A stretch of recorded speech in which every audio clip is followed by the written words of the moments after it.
there is, if you look up that FALKEN G368I tire, there's a, like you can call them right up and talk to a person and da-da-da. So. Okay.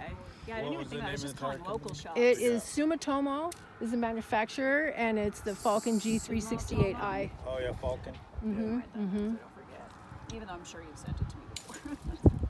To my knowledge, Nevada DOT. What you want? All these tire shops. Right, which is what he they won't even mount tires if they're 5 years old.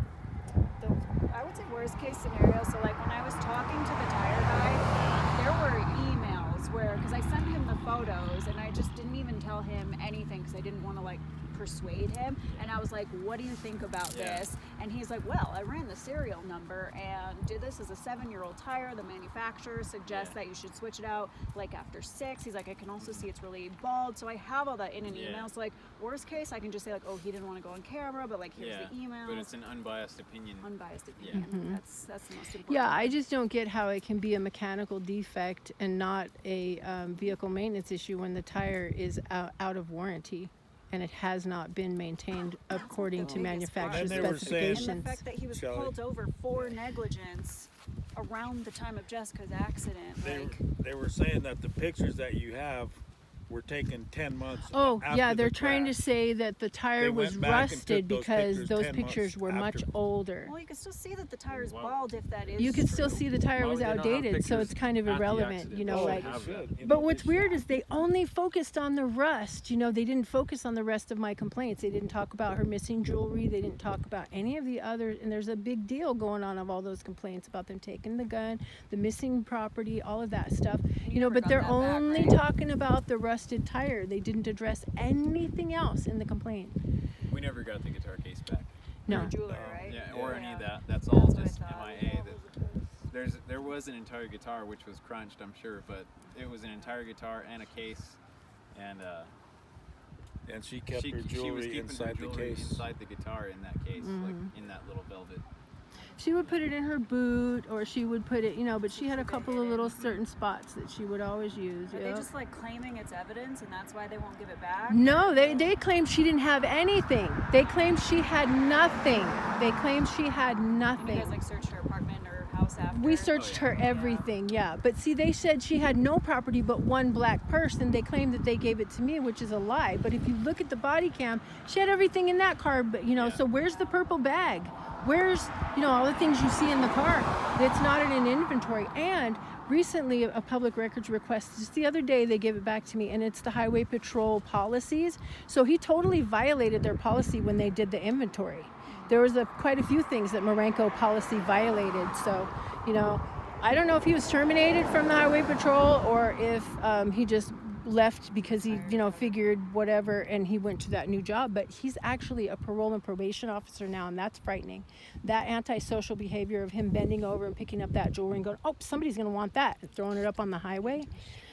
And then, I mean, it's just, and it's all right there on the body cam. There was something else they grabbed too. Yeah. And one of the deputies grabbed it, and I can't remember what it was, but somebody else said, "Oh, you better hang on to that, and you can bet." That goes with her Give that- property. Make sure that goes with her property. Make sure that gets to the next That's of right. kin.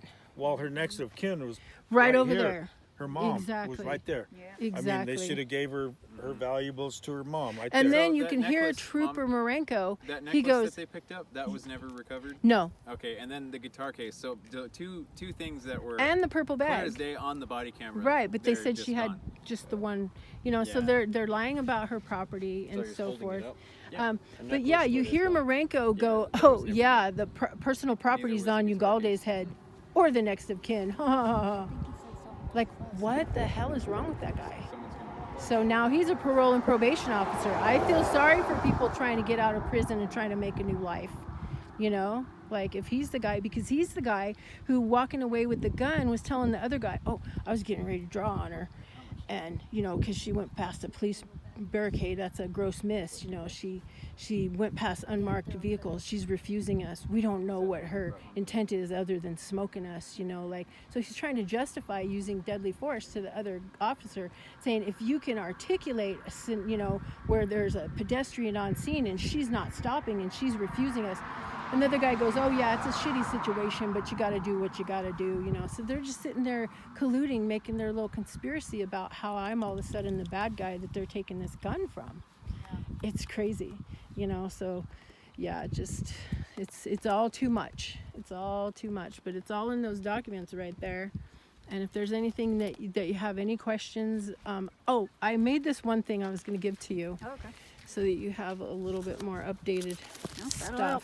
stuff. That shows that the state case is still open and active. Or no, that's the Laminated and federal. everything. Fancy. And this is the Heck yeah. the state case. It's everything that's been filed in here. Wow. And so yeah, they're saying that they don't have any citations for him. Da da da. Yeah. What else is in here? Oh, this is their new vehicle report. This was never in the original report, so this is all brand new. okay. And there's a lot going on in that. I didn't separate it in the pages, but once you open it, you'll see. Yeah, I'll look through. It talks about each and every tire. And there's different tire pressures, different manufacturers, different everything on. There's just mismatched tires all over the place. And what does that tell you when a guy has got mismatched tires all over his 100,000-pound drilling rig? He's scrounging for tires. Yeah.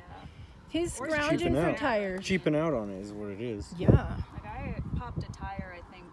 I don't know. This is maybe a year ago. annual I inspection. have an all-wheel I have to do drive these car, and I was on like, different oh, I would just trucks, like to but they're really replace particular. the tire.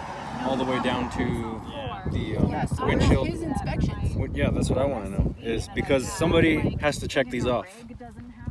They have to be Yeah. checked off. This is like pretty particular, like even down And to. he was THC positive, so he was legally barred from doing any safety sensitive procedures because he was THC positive. That's illegal. He was legally prohibited from performing the safety check, what he was just talking No, about. that's an annual. That's an annual. But there's a daily, before you drive, there's the driver safety check before you get in to drive. So he was legally disqualified from that because of the fact that he was THC positive. So he had to have done that safety inspection report just a few minutes before he got down the road going down and he killed Jessica. Then he goes to the hospital and he tests positive, right? But he was legally not allowed to even do the safety thing. But where are this guy's safety records? Where are the safety records? There aren't any.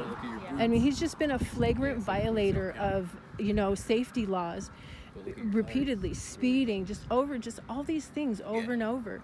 And look he kills somebody and he's driving without a license. Is him and his safety manager wife going to pretend like that they don't know that there's safety regulations, and that you can't, not test, that you don't have a CDL, you can't drive.